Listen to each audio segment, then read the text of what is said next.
Welcome back to this podcast where we focus on the wisdom of generosity from ancient to modern. If you enjoy these 5-minute reflections on being a person in the beautiful space where generosity occurs, please share this podcast in your fundraising networks. And if this is the first time joining us, don't forget to go back to previous episodes for rich insights.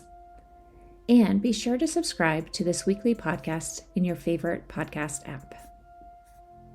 This week, I've been reading about Tzedakah, the Jewish tradition of charity. However, the meaning is so much broader than the traditional idea of giving a donation. Within its meaning are also the concepts of justice and righteous behavior.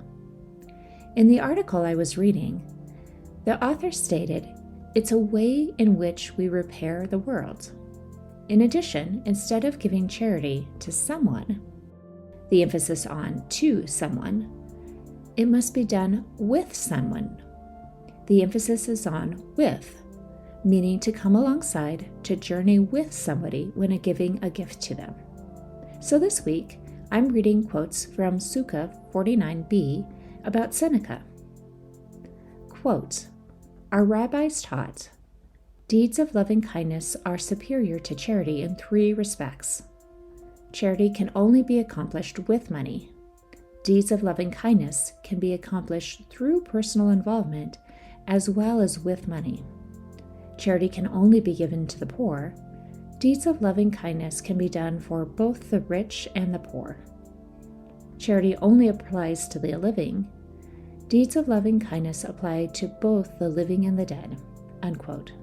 Further, quotes, "Whoever practices charity and justice fills the world with loving kindness."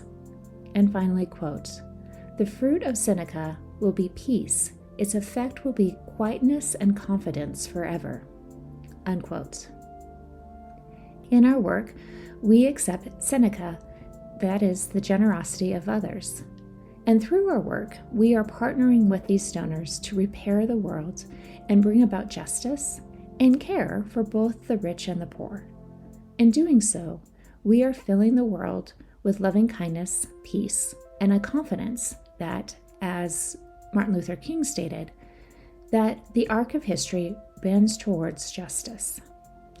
Let's reflect on 2 questions this week. How are we giving donors that vision of repairing the world through their gifts?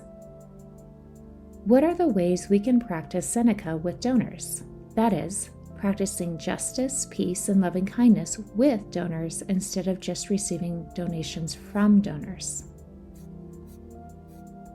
Share this podcast if you enjoy these 5-minute reflections and subscribe to receive these reflections released every Monday. To explore fundraising coaching deeper, visit servingnonprofits.com. See you next week.